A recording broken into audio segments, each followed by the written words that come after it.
السلام علیکم ورحمۃ اللہ وبرکاتہ ان الحمد للہ نحمده ونستعینه ونستغفره ونعوذ باللہ من شرور انفسنا ومن سیئات اعمالنا من يهده الله فلا مضل له ومن يضلل فلا هادي له واشهد ان لا اله الا الله وحده لا شريك له واشهد ان محمدا عبده ورسوله يا أيها الذين آمنوا اتقوا الله حق تقاته ولا تموتن إلا وأنتم مسلمون يا أيها الناس اتقوا ربكم الذي خلقكم من نفس واحدة وخلق منها زوجها وبث منهما رجالا كثيرا ونساء واتقوا الله الذي تساءلون به والأرحام إن الله كان عليكم رقيبا يا أيها الذين آمنوا اتقوا الله وقولوا قولا سديدا يصلح لكم أعمالكم ويغفر لكم ذنوبكم ومن يطع الله ورسوله فقد فاز فوزا عظيما اما بعد میں آپ تمام بھائیوں اور بہنوں کو خوش آمدید کہتا ہوں، آپ کا استقبال کرتا ہوں دی وے آف سلفیہ کی جانب سے منعقد اس کورس میں۔ یہ ہماری سیرت النبی صلی اللہ علیہ وسلم کی سیرت چل رہی ہے اور الحمدللہ سیرت النبی کی سیریز چل رہی ہے اور الحمدللہ ہم نے آدھے سے زیادہ ایپیسوڈز مکمل کر لیے۔ امید کرتے ہیں کہ آپ لوگوں کو اس سیریز سے فائدہ ہوا ہوگا اور بہت ساری باتیں پیارے نبی صلی اللہ علیہ وسلم کی سیرت سے، جو عظیم سیرت ہے اور جو ہمارے لیے آئیڈیل اور نمونہ ہے، اس سیرت سے بہت ساری باتیں ہمیں سمجھ میں آئی ہوگی اور اللہ کے نبی صلی اللہ علیہ وسلم سے متعلق بہت ساری چیزوں کا ہمیں علم ہوا ہوگا۔ میرے بھائیوں اور بہنوں، لاسٹ کی ہم پڑھ رہے ہیں مدنی دور۔ میں آپ کے سامنے اللہ کے نبی صلی اللہ علیہ وسلم کی زندگی کا مدنی دور رکھ رہا ہوں اور ہم لوگ داخل ہو چکے تھے غزوات میں۔ الحمدللہ پچھلے ایپیسوڈ میں، پچھلے ہفتے کے جو لاسٹ ایپیسوڈ ہمارا رہا ہے 15واں ایپیسوڈ، اس میں ہم نے جنگ بدر سے متعلق بہت ساری باتیں دیکھی تھی۔ پورا جنگ بدر ہم نے تفصیلی طور پر دیکھا تھا اور پھر اس سے حاصل ہونے والے دروس اور عبر بھی میں نے کچھ آپ کے سامنے رکھے تھے۔ اب آئیے جنگ بدر کے بعد کے حالات ہم لوگ دیکھ لیتے ہیں۔ جنگ بدر کے بعد کیا معاملہ تھا؟ دیکھیے، عرب چونکہ جو مکہ کے مشرکین تھے وہ بہت مسلمانوں پر جلے ہوئے تھے، بھنے ہوئے تھے اور ہر آن اتنے پریشان تھے کہ ہار ان کی ہو گئی۔ وہ یہ برداشت نہیں کر پا رہے تھے کہ ہماری ہار کیسی ہو گئی، وہ یہ ماننے کو تیار نہیں تھے کہ ہماری ہار ہو گئی۔ وہ بھی اتنی بری طرح سے ہم لوگوں نے شکست کھایا، جبکہ ہم مسلمان ہمارے آدھے بھی نہیں تھے، آدھے سے بھی کم تھے۔ اس کے باوجود یعنی ہماری جو ہے تعداد کا 1/3 حصہ مسلمان تھے، اس کے باوجود ہم مسلمانوں سے بری طرح ہار گئے، لہذا وہ خوب جلے اور بھنے ہوئے تھے۔ ایک واقعہ جو اللہ کے نبی صلی اللہ علیہ وسلم کی جو ہے اللہ کے نبی، نعوذ باللہ، اللہ کے نبی کے قتل کا ان لوگوں نے رچا۔ وہ کیا؟ جنگ بدر کے بعد ایک شخص تھا عمیر بن وہب، اس کا بیٹا بدر کے قیدیوں میں وہ بھی تھا، وہب بن عمیر۔ اس کا بیٹے کا نام وہب، اس کے والد کا نام بھی وہب تھا، بیٹے کا نام بھی وہب تھا۔ تو عمیر بن وہب کا بیٹا وہب بن عمیر یہ جنگ بدر کے قیدیوں میں تھا۔ صفوان بن امیہ ایک مرتبہ کعبۃ اللہ میں داخل ہوا اور اس نے دیکھا کہ عمیر بن وہب بیٹھا ہوا ہے۔ وہ جا کر کے عمیر بن وہب کے پاس بیٹھ گیا، صفوان بن امیہ، اور اس سے کہنے لگا کہ یہ بدر کے حالات پر وہ لوگ تذکرہ کرنے لگے، آپس میں باتیں کرنے لگے، تبادلہ خیال کرنے لگے جنگ بدر سے متعلق، اور پھر بات نکلی قیدیوں کی۔ تو عمیر بن وہب نے کہا کہ اگر میرے اوپر قرض نہ ہوتا اور میرے گھر پہ میرے بیوی بچے نہ ہوتے، اور میرے جانے کے بعد مجھے اس بات کا خوف نہیں ہوتا کہ وہ لوگ ضائع ہو جائیں گے میری بیوی بچے، تو میں ضرور جاتا اور نعوذ باللہ محمد کو میں قتل کر دیتا۔ جب یہ بات صفوان بن امیہ نے سن لیا نا، تو وہ جو ہے تیار ہو گیا۔ وہ اس نے سمجھا کہ یہ بہت بہترین چانس ہے عمر بن وہب کو بھڑکانے کا، لہذا اس نے صفوان بن امیہ نے اس سے کہا کہ دیکھو، اگر تمہیں قرض کا ٹینشن ہے تو وہ قرض کی ذمہ داری میں لیتا ہوں، تمہارا سارا قرض میں ادا کر دوں گا، کوئی قرض تمہارے سر پر باقی نہیں رہے گا۔ آپ دیکھیں، یہ بات آپ سوچیں تھوڑا سا یہاں پر رک کر کے کہ عمیر بن وہب کون ہے؟ یہ مشرک ہے، یہ مکہ کے مشرکین میں سے ہے، اللہ کے نبی کے دشمنوں میں سے ہیں، اور آپ سوچیں یہ مسلمان نہیں ہے، اس کے باوجود قرض کی کتنی فکر ہے۔ آپ دیکھیں، کہتا ہے کہ اگر مجھ پر کوئی قرض نہ ہوتا، میرے گھر والے نہ ہوتے، مجھے میرے جانے کے بعد ان کے فاقہ کشی کا خوف نہ ہوتا، تو میں جا کر کے نعوذ باللہ محمد کو قتل کر دیتا۔ یعنی وہ لوگ بھی یہ سمجھتے تھے کہ قرض کتنا خطرناک بوجھ ہوتا ہے ایک انسان پر، لیکن آج ہمارے مسلمانوں کو قرض کی فکر نہیں ہوتی ہے۔ اسلام قبول کیا ہوا ہے، مسلمان ہے، اللہ کے نبی پر ایمان رکھتا ہے، اللہ پر ایمان رکھنے والا ہے، پتہ ہے کہ قرض کی کتنی وعید ہے، یعنی وہ شخص جو مقروض مرتا ہے اللہ تعالیٰ نے اس کی کتنی وعیدیں بیان کی ہے، لیکن اس کو فکر نہیں ہوتی ہے، وہ قرض لیتا ہی ہے اس لیے کہ ہڑپ کر جاؤں گا۔ یاد رکھو میرے بھائیوں اور میری ماؤں بہنوں، قرض جس کسی کا بھی لیے ہو نا، پہلی فرصت میں فکر کرو کہ اس کو اس کا قرض لوٹا دے آپ کے دل میں ہمیشہ یہ بات ہونی چاہیے کہ جیسے ہی میرے پاس پیسہ آئے میں قرض ادا کر کے اپنے بوجھ سے آزاد ہو جاؤں، میں قرض کے بوجھ سے آزاد ہوں، اس بات کی فکر ہونی چاہیے۔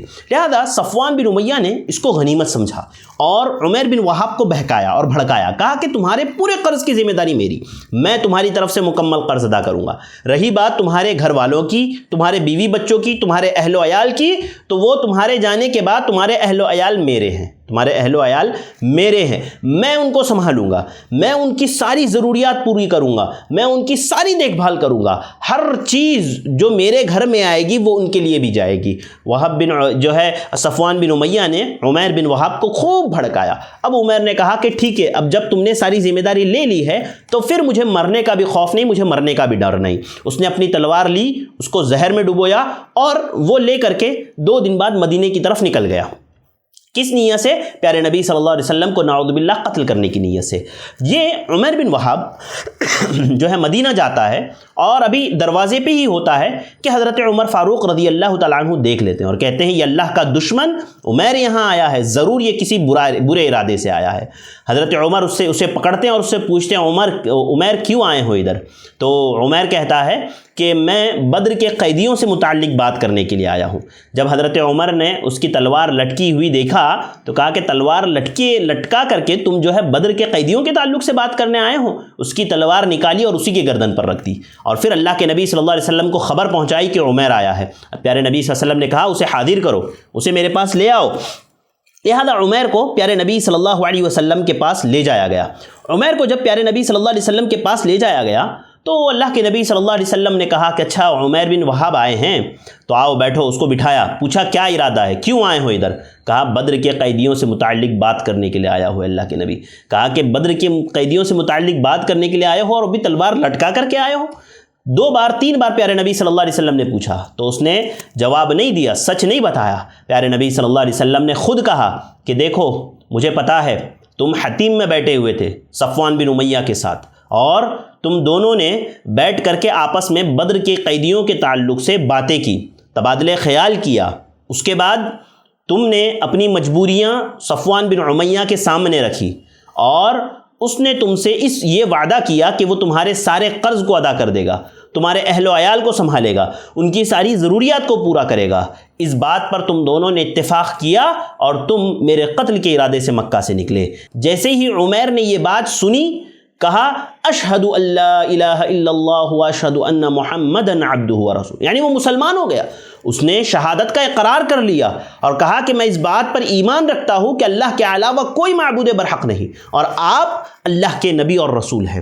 حضرت عمیر بن وہب نے کہا کہ اے محمد، جب ہم لوگ، اے اللہ کے نبی، جب ہم لوگ آپ کی باتیں سنا کرتے تھے ہم اس کو جھٹلا دیا کرتے تھے، ہم اس کا انکار کر دیا کرتے تھے کہ آپ کو کسی نہ کسی ذریعے سے پتہ چلا ہوگا، لیکن یہ جو بات آپ نے ابھی مجھے بتائی ہے یہ بات صرف میرے اور صفوان بن امیہ کے درمیان میں تھی، کسی تیسرے شخص نے اس بات کو نہیں سنا تھا اور یہ بات اللہ کے علاوہ آپ کو کوئی نہیں بتا سکتا تھا۔ چونکہ مکہ کے لوگ بھی اللہ پر ایمان رکھتے تھے نا، وہ مانتے تھے، اللہ کو تو مانتے تھے وہ، لیکن اللہ کے ساتھ دوسروں کو بھی مانتے تھے، وہ ربوبیت کا عقیدہ رکھتے تھے، الوہیت کا عقیدہ نہیں رکھتے تھے۔ لہذا جو ہے اس نے کہا کہ یہ بات صرف اور صرف اللہ رب العالمین آپ کو بتا سکتا ہے، اس کے علاوہ کوئی بتا نہیں سکتا۔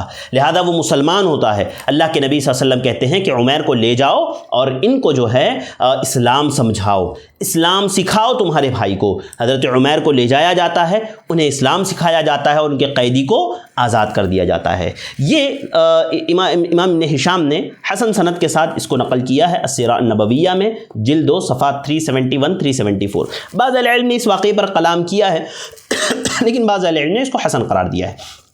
تو یہ واقعہ پیارے نبی صلی اللہ علیہ وسلم کی جو ہے نعوذ باللہ قتل کی پلاننگ کا واقعہ تھا، جو صفوان بن امیہ اور عمیر بن وہب کے درمیان میں ہوا، لیکن عمیر بن وہب کے یہ اسلام لانے کا ذریعہ بنا۔ اچھا، اس میں ایک اور بات میں آپ کو بتاؤں، اسی واقعے میں آگے ہے کہ صفوان بن امیہ جب عمیر بن وہب گئے تھے نا مدینہ، تو صفوان بن امیہ یہاں پر چوڑا ہو کر کے گھومتا تھا مکہ میں اور لوگوں سے کہتا تھا کہ لوگوں انتظار کرو، بہت جلد تمہیں ایک ایسی خبر ملے گی تو تمہاری آنکھوں کو ٹھنڈک پہنچائے گی۔ یعنی وہ یہ سمجھتا تھا کہ عمیر جو ہے پیارے نبی کو نعوذ باللہ قتل کر کے آئے گا، اور وہ مکہ والوں کو کہتا تھا باقاعدہ کہ دیکھو تم انتظار کرو، جلد تمہیں ایک ایسی خبر ملے گی جس سے تمہاری آنکھیں دھندی ہوگی. ہوتا ہے نا بعد میں آدمی بولتا ہے دیکھا میں نے بولا تھا نا آپ کو.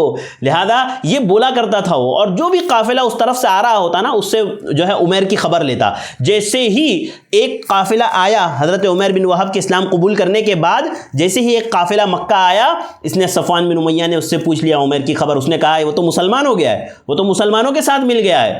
صفوان بن امیہ اتنا غصہ ہوا، کہا کہ آج کے بعد میں اس شخص کا چہرہ نہیں دیکھوں گا، میں اس شخص سے بات نہیں کروں گا، میں اس شخص سے کسی بھی طرح کا تعاون نہیں کروں گا، صفوان بن امیہ نے کہا. لہذا حضرت عمیر بن وہب وہاں پر اسلام سیکھے اور پھر وہ مکہ آ گئے. اب اس کے بعد ایک اہم واقعہ ہوتا ہے، وہ جیسے کہ میں نے آپ کو ابتدا میں بتایا تھا کہ جب پیارے نبی صلی اللہ علیہ وسلم مدینہ آئے تو وہاں پر مدینے میں یہودی آباد تھے، اور خصوصاً یہودی کے 3 بڑے قبیلے تھے. یہودیوں کے 3 بڑے قبائل تھے، بنو قینقاع، بنو نذیر، بنو قریظہ. اب یہ تینوں سے پیارے نبی صلی اللہ علیہ وسلم نے بہت ساری چیزوں کا معاہدہ کیا تھا، جس کو میں نے آپ کے سامنے رکھ دیا تھا، میں نے آپ کو بتا دیا تھا. لہذا مسلمانوں اور یہودیوں کے درمیان میں اس بات کا معاہدہ تھا کہ وہ آپس میں جب تک معاہدے میں ہے ایک دوسرے کو کسی طرح کی تکلیف یا پریشان نہیں کریں گے. لیکن یہاں پر ہوا یہ نا، بنو قینقاع نے جو ہے اللہ کے نبی صلی اللہ علیہ وسلم کے ساتھ بدعہدی کی، اللہ کے نبی صلی اللہ علیہ وسلم کی خلاف ورزی کی اور معاہدے کو توڑ دیا. لہذا بنو قینقاع کے ساتھ جو ہے ان کا محاصرہ کر لیا گیا. تو اہل علم نے بنو قینقاع کے محاصرے کے 2 سبب بیان کیے. سب سے پہلا سبب یہ کہ چونکہ بدر میں، اور یہ فوراً بدر کے بعد ہوا، چونکہ بدر میں مسلمانوں کو ایک عظیم الشان کامیابی ملی تھی، اس لیے یہودی ٹھن گئے تھے اور مسلمانوں سے جل رہے تھے، کٹن محسوس کر رہے تھے. لہذا اللہ کے نبی صلی اللہ علیہ وسلم، سنن نبی داؤد کی روایت کو جو ہے علامہ البانی نے حسن قرار دیا ہے، اور حضرت عبداللہ ابن عباس رضی اللہ تعالیٰ عنہ کی روایت سے استدلال کرتے ہوئے کہا کہ اس کے 2 سبب تھے. پہلا سبب اس غزوے کا یہ تھا کہ اللہ کے نبی صلی اللہ علیہ وسلم چونکہ یہودی حسد اور بغض میں تھے، لہذا اللہ کے نبی صلی اللہ علیہ وسلم جو ہے یہود کے پاس، قینقاع والوں کے پاس آئے، اور اللہ کے نبی صلی اللہ علیہ وسلم نے اعلان کیا یا معشر یہود اسلموا قبل ان یصیبکم مثل ما اصاب قریش.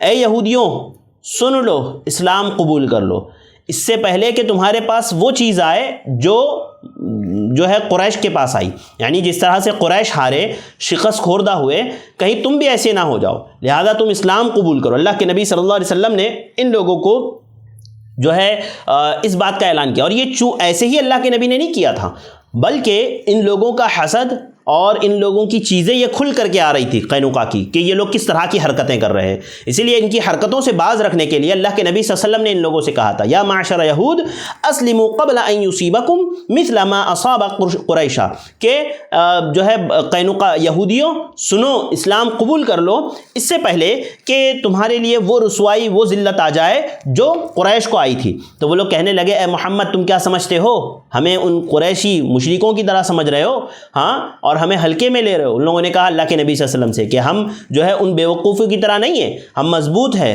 آپ کے ساتھ اگر جنگ ہو جائے نا تو ہم اس طرح سے ہارنے والے نہیں ہیں، آپ ہمارا مقابلہ نہیں کر سکتے. اس طرح کی باتیں ان لوگوں نے خود پیارے نبی صلی اللہ علیہ وسلم سے کی، اور اس کا ذکر اللہ رب العالمین نے قرآن مجید میں بھی کیا ہے. سورہ آل عمران آیت نمبر 12 اور 13 میں اللہ رب العالمین نے فرمایا قل للذین کفروا ستغلبون وتحشرون الى جہنم وبئس المہاد قد كانت لكم آیة فی فئتین التقتا فئة تقاتل فی سبیل اللہ واخرى کافرة يرونهم مثلهم رأی العین واللہ یؤید بنصرہ من یشاء ان فی ذلک لعبرة لأولی الابصار. اللہ رب العالمین نے فرمایا کہ اے نبی ان لوگوں سے کہہ دیجئے جنہوں نے کفر کیا ان قریب تم مغلوب کیے جاؤ گے. اللہ رب العالمین نے جو ہے ان لوگوں سے کہا کہ ان قریب تم مغلوب کیے جاؤ گے اور تم جہنم کی طرف اکٹھا کیے جاؤ گے. اور یہ ساری آیت جو ہے اللہ رب العالمین نے جو ہے بدر میں بڑی نشانی اللہ تعالیٰ نے بتائی، یہ ساری باتیں اس میں اللہ تعالیٰ نے ذکر کی، اور یہ روایت سنن نبی داؤد کی ہے. اسی طرح دوسرا سبب جو اہل علم بیان کرتے ہیں، اہل تاریخ بیان کرتے ہیں، وہ یہ کہ یہودی نے بنو قینقاع کے بازار میں، یعنی بنو قینقاع کا جو بازار تھا وہاں پر ایک مسلمان خاتون بیٹھی ہوئی تھی، اور ایک شخص نے قینقاع کے اس کی جو ہے ان کے کپڑے کو جو ہے باندھ دیا، اس کو گینٹ باندھ دی. اب جب وہ خاتون بیٹھی تھی اور وہ جب کھڑی ہوئی نا تو وہ برہنہ ہو گئی. چونکہ اس کا کپڑا اٹک گیا وہاں پر اور وہ برہنہ ہو گئی، تو اس کو بہت غصہ آیا، وہ چیخ کر کے اس نے مسلمانوں سے مدد طلب کی، تو ایک صحابی رسول کو آیا غصہ، وہ گئے تلوار نکالا اور اس یہودی کو قتل کر دیا۔ جب ایک مسلمان نے یہودی کو قتل کر دیا تو وہاں پر جو یہودی موجود تھے ان لوگوں نے مل کر کے مسلمان کو، اس شخص کو قتل کر دیا۔ اس وجہ سے اللہ کے نبی صلی اللہ علیہ وسلم نے بنو قینقاع کے قلعوں کا محاصرہ کر لیا، اور مکمل طور سے وہ لوگ محاصرے میں تھے۔ کچھ تکلیفیں اور پریشانیاں آئی جس کی وجہ سے ان لوگوں نے ارادہ کیا کہ اللہ کے نبی صلی اللہ علیہ وسلم کے ساتھ صلح کر لیتے ہیں، اور جو ہے آپ ہتھیار ڈال دیتے ہیں۔ ایک طرح سے بنو قینقاع نے کہا کہ ہم ہتھیار ڈال دیتے ہیں اللہ کے نبی کے سامنے، اور ان لوگوں نے شرط رکھی اس بات پر کہ ہم جو ہے ہتھیار ڈال دیں گے، یہاں سے چلے جائیں گے، لیکن اس شرط پر کہ ہمارے پاس جتنے اونٹ ہے اس پہ ہم اپنا سامان لا دیں گے، جتنا سامان آئے گا اتنا سامان ہم لے کر کے یہاں سے نکل جائیں گے، اور اپنے بیوی بچوں کو ساتھ لے کر کے نکل جائیں گے۔ لہذا پیارے نبی صلی اللہ علیہ وسلم نے انہیں اجازت دے دی کہ وہ یہاں سے نکل جائے، اور وہ لوگ یہاں سے نکل گئے، اور جو ہے بعض خیبر کی طرف چلے گئے اور بعض ملک شام کی طرف چلے گئے۔ اس طرح سے یہ یہودی بنو قینقاع جو ہے مدینہ سے باہر نکل گئے۔ اب مدینہ میں یہودیوں کے دو قبیلے بچے رہے، بنو قریظہ اور بنو نذیر۔ یہ دو قبیلوں سے متعلق بھی باتیں انشاءاللہ آگے آئے گی، بس آپ ابھی کے لیے اتنا یاد رکھیے کہ یہ بنو قینقاع کے جو لوگ تھے نا، اس میں سے بعض نکل کر کے خیبر کی طرف چلے گئے تھے اور بعض ملک شام کی طرف چلے گئے تھے، اور یہ یہاں پر ان کا معاملہ یہاں پر تمام ہو گیا تھا، یہاں پر ان کا معاملہ ختم ہو گیا تھا۔ اب اس کے بعد ایک اور بڑی عظیم الشان جنگ پیش آئی مسلمانوں کی اور قریش مکہ کی۔ وہ کون سی؟ جنگ احد۔ جیسے کہ آپ جانتے ہیں اس کے درمیان بھی بہت ساری جھڑپیں ہوئی چھوٹی موٹی، وہ انشاءاللہ آپ جب سیرت کی کتاب تفصیل سے پڑھیں گے تو اس میں آپ کو مل جائے گی۔ لیکن اس کے بعد جو ایک عظیم الشان اور بڑی جنگ ہوئی، مشہور جنگ، وہ جنگ احد تھی۔ اب جنگ احد کا سبب کیا ہے اور یہ کب پیش آئی؟ تو جنگ احد جیسے کہ اہل علم کے درمیان میں اتفاق ہے کہ یہ 3 ہجری میں پیش آئی۔ جنگ بدر 2 ہجری میں پیش آئی تھی، اور یہ جنگ احد، غزوہ احد جو ہے یہ سن 3 ہجری شوال میں پیش آئی۔ اب بعض اہل علم نے اس کو ڈیٹ کے تعلق سے اختلاف ہے، لیکن سن تو 3 ہجری ہی ہے۔ غزوے کا سبب کیا تھا؟ غزوے کا سبب یہ تھا کہ چونکہ مشرکین مکہ یہ جو ہے مسلمانوں سے جلے ہوئے تھے اور بدر کی شکست کو یہ قبول نہیں کر پا رہے تھے، اور ہر دم انہیں یہ خواہش رہتی تھی کہ کب ہم مسلمانوں سے دوبارہ جنگ کریں گے، اور یہ لوگ جنگ بدر کے وقت وعدہ کر چکے تھے کہ ہم تم سے بدلہ لے کر کے رہیں گے، اور جو ہے یہ بس یہ تھا کہ مسلمانوں کو کسی طرح روکا جائے، مسلمانوں کو کسی طرح جو ہے ختم کیا جائے، یہ ان کی چال تھی، یہ ان کا جو ہے اس غزوے کا، جنگ احد کا سبب تھا۔ کیونکہ بدر میں یہ لوگ ہار چکے تھے، اب بدلہ لینا چاہتے تھے، سیدھی بات، یہ لوگ بدلہ لینا چاہتے تھے مشرکین مکہ۔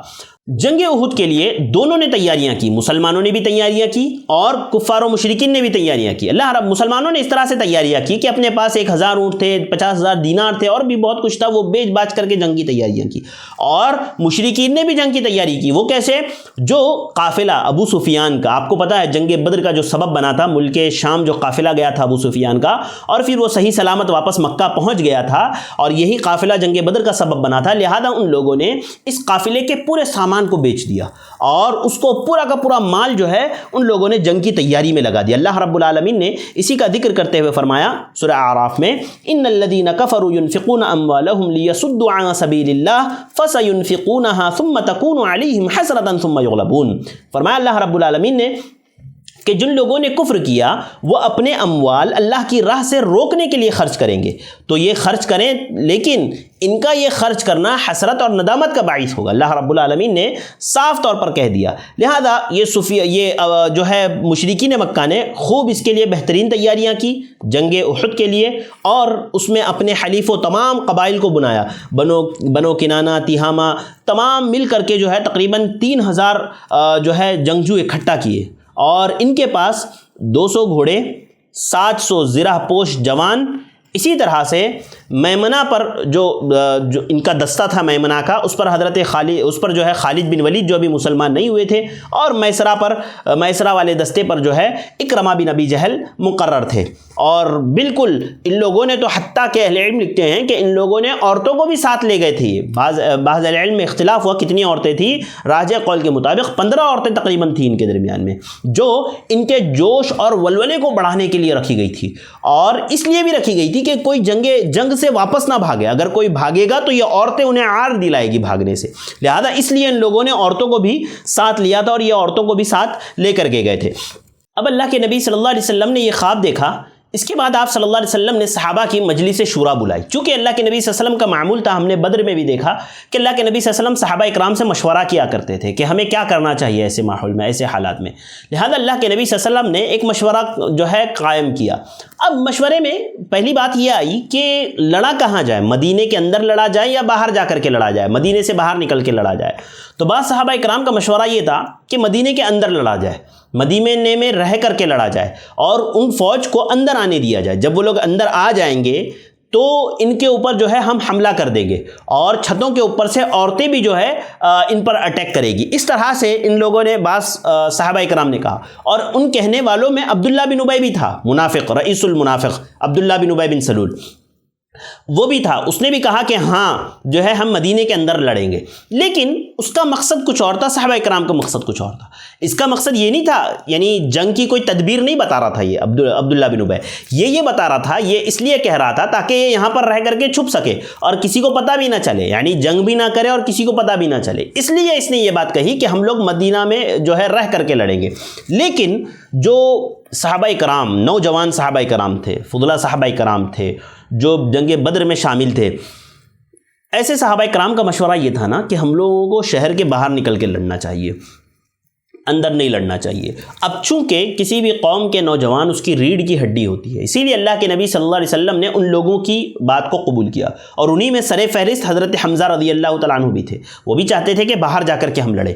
لہذا اللہ کے نبی صلی اللہ علیہ وسلم نے ان لوگوں کے مشورے کو قبول کیا اور اللہ کے نبی صلی اللہ علیہ وسلم نے ان لوگوں سے کہا کہ ہم لوگ جو ہے باہر نکل کے لڑیں گے، یعنی مدینہ کے اندر نہیں بلکہ باہر نکل کے لڑیں گے مدینہ سے. اب عبداللہ بن ابی کا چونکہ معاملہ یہاں پر دب گیا، اور حالانکہ یہ صرف اس کا کہنا نہیں تھا بلکہ دیگر صحابہ کرام کا بھی کہنا تھا، لیکن اللہ کے نبی صلی اللہ علیہ وسلم نے دوسروں کے مشورے کو قبول کیا. اب معاملہ ہوا یہ کہ جب اسلامی لشکر شوط نامی مقام پر پہنچا تو وہاں پر عبداللہ بن ابی کو ایک چانس مل گیا. اس نے کیا کہا اللہ کے نبی صلی اللہ علیہ وسلم سے کہ اے محمد، آپ نے میری بات نہیں مانی، آپ نے ان نوجوان اور اناڑیوں کا ساتھ دیا، ایسے لوگوں کو جن کو جنگ کا تجربہ بھی نہیں ہے، ایسے لوگوں کی بات آپ نے سنی، آپ نے میری بات نہیں سنی. لہذا عبداللہ بن ابی نے یہاں پر اللہ کے نبی صلی اللہ علیہ وسلم اور صحابہ کرام کو دھوکہ دیا، اور دھوکہ دیتے ہوئے اس نے اپنے 300 نوجوان واپس لے لیے اور کہا کہ میں ان 300 لوگوں کو جو اس کے ساتھ آئے تھے عبداللہ بن ابی کے، ان کو لے کر کے چلا گیا. آلریڈی مسلمان کم تھے، اب بچ گئے 700، 300 اس میں سے نکل گئے. لہذا اللہ کے نبی صلی اللہ علیہ وسلم کے ساتھ آلریڈی صحابہ کرام کم تھے، اس میں بھی جو ہے یہ لے کر کے نکل گیا. اس کے بعد بہت سارے لوگوں نے اس کو روکنے کی کوشش کی، لیکن عبداللہ بن ابی نے کسی کی بات نہیں مانی، چونکہ منافق تھا اور جو ہے صرف یہ بات کہتا تھا. پتہ ہے آپ کو دو ریزن عبداللہ بن ابی نے بیان کیے تھے. علم نے جو ریزنز لکھے اس میں سے 2 ریزن لکھا تھا اس نے. پہلی بات یہ اس نے کہی تھی کہ مجھے جنگ ہوتی ہوئی نظر نہیں آ رہی ہے، ماحول نہیں ہے جنگ کا، مجھے یقین ہے کہ جنگ نہیں ہونے والی ہے. اور دوسری بات یہ کہی کہ آپ نے چونکہ میرا مشورہ نہیں مانا، میری بات نہیں مانی، لہذا میں اپنے آدمیوں کو لے کر کے جا رہا ہوں. لہذا وہ جو ہے 300 لوگوں کو لے کر کے نکل گیا عبداللہ بن ابی. بہت سارے لوگوں نے روکنے کی کوشش کی اور بعض ادھر ادھر سے باتیں کی، اس کے باوجود اس نے یہی بات کہی کہ بھائی جنگ تو نہیں ہونے والی، اگر ہوتی تو میں رکتا، لیکن جنگ ہو رہی نہیں، اسی لیے میں نکل گیا. عبداللہ بن ابی لے کر کے چلا جاتا. اسی کا ذکر اللہ رب العالمین نے جو ہے قرآن مجید میں اللہ رب العالمین نے فرمایا سورہ نساء آیت نمبر 88 میں، فَمَا لَكُمْ فِي الْمُنَافِقِينَ فِئَتَيْنِ وَاللَّهُ أَرْكَسَهُمْ بِمَا كَسَبُوا. پھر تمہیں کیا ہوا کہ تم منافقین کے بارے میں 2 گروہ ہو گئے، حالانکہ انہیں اللہ نے عمل کے سبب جو انہوں نے کمایا تھا، یعنی کفر کے سبب اللہ رب العالمین نے انہیں جو ہے واپس دے دیا. یہاں پر دیکھیے آپ ایک بات سمجھیے کہ اللہ کے نبی صلی اللہ علیہ وسلم کو اللہ رب العالمین یہ بات بتا رہے ہیں کہ دیکھو جو ہے اس طرح سے آپ کا ان کا چلا جانا آپ کے لیے کوئی ڈرنے کی بات نہیں ہے. ہاں، اور یہ تو ان کے دل میں تو ہے ہی نفاق، ان کے دل میں تو ہے ہی کفر.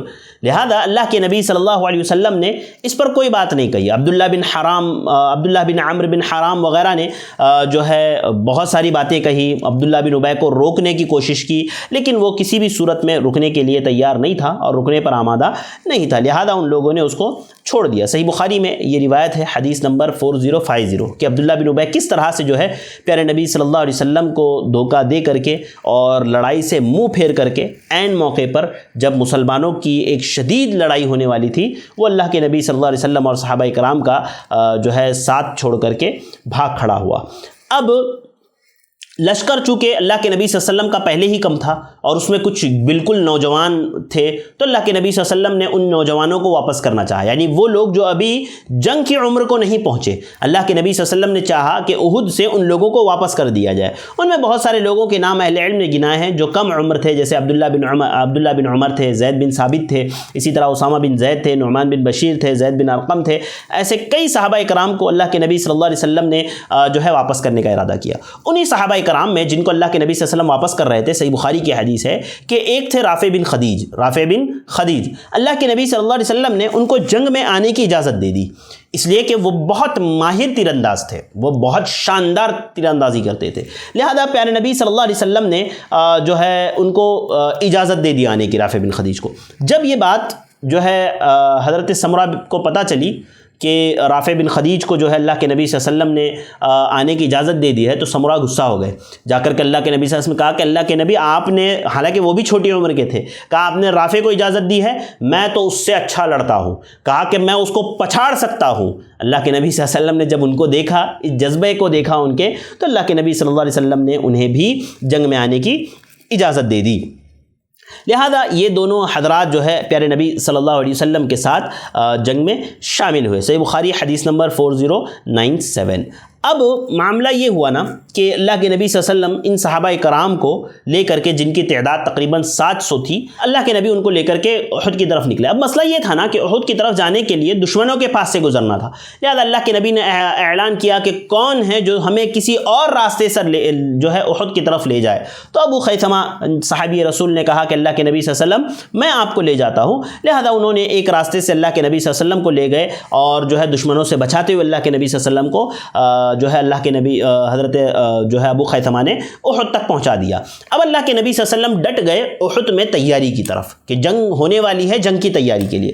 تو اللہ کے نبی نے کیا کیا کہ جو پہاڑی جو تھی نا، پہاڑیوں پر اللہ کے نبی صلی اللہ علیہ وسلم نے صحابہ کرام کھڑے کیا۔ حضرت عبداللہ بن جبیر رضی اللہ تعالیٰ عنہ کی قیادت میں 50 تیر اندازوں کو اللہ کے نبی صلی اللہ علیہ وسلم نے جبل احد کے جو ہے مقام عنیین میں اللہ کے نبی صلی اللہ علیہ وسلم نے منتخب کیا، اور ان لوگوں کو خصوصاً پیارے نبی صلی اللہ علیہ وسلم نے تاکید کی تھی اس پہاڑ پر جن صحابہ کرام کو عبداللہ بن جبیر کے ساتھ جو ہے اللہ کے نبی صلی اللہ علیہ وسلم نے عبداللہ بن جبیر کی قیادت میں صحابہ کرام کو کھڑے کیا تھا، 50 صحابہ کرام کو، تیر اندازوں کو، ماہر تیر اندازوں کو، اور اللہ کے نبی صلی اللہ علیہ وسلم نے ان سے یہ بات کہی تھی، اذا ان رأيتمونا تختفون الطير فلا تبرحوا مكانكم هذا حتى ارسل اليكم۔ اللہ کے نبی صلی اللہ علیہ وسلم نے کہا تھا کہ اگر تم دیکھو نا کہ پرندے ہمیں نوچ کھا رہے ہیں، ہماری لاشوں کو پرندے اگر نوچ کھا رہے ہیں، تب بھی تم اس پہاڑ سے نہیں اترنا جب تک کہ میں تمہیں نہ بلا لوں۔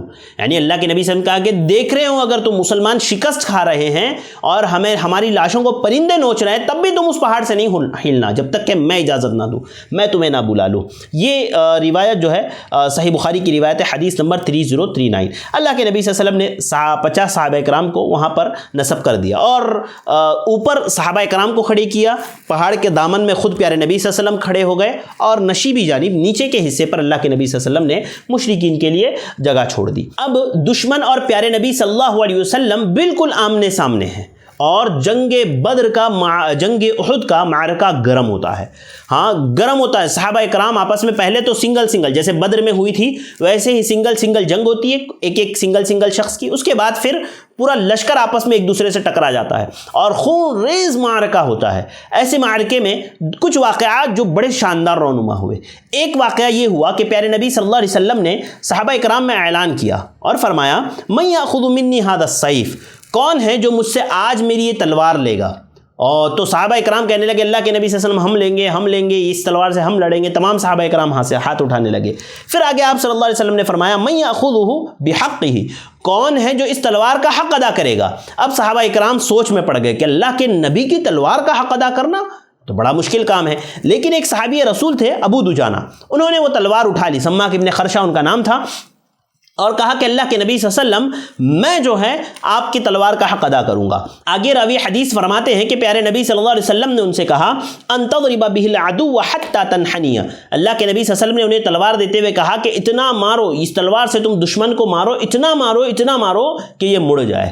راوی حدیث کہتے ہیں کہ وہ تلوار لیے اور لپک کر کے لشکر میں گھس گئے اور جو ہے مشرکین کی کھوپڑیاں انہوں نے پھوڑ دی اور مکمل اس تلوار کا جو ہے انہوں نے حق ادا کیا۔ یہ روایت صحیح مسلم کی ہے، حدیث نمبر 2470۔ یہ ایک واقعہ ہوا۔ دوسرا واقعہ جو بہت غمناک واقعہ تھا، بہت المناک واقعہ تھا اور پیارے نبی صلی اللہ علیہ وسلم کے لیے بہت دکھ بھرا واقعہ تھا، وہ جو ہے حضرت حمزہ رضی اللہ تعالی عنہ، پیارے نبی صلی اللہ علیہ وسلم کے چچا کی شہادت۔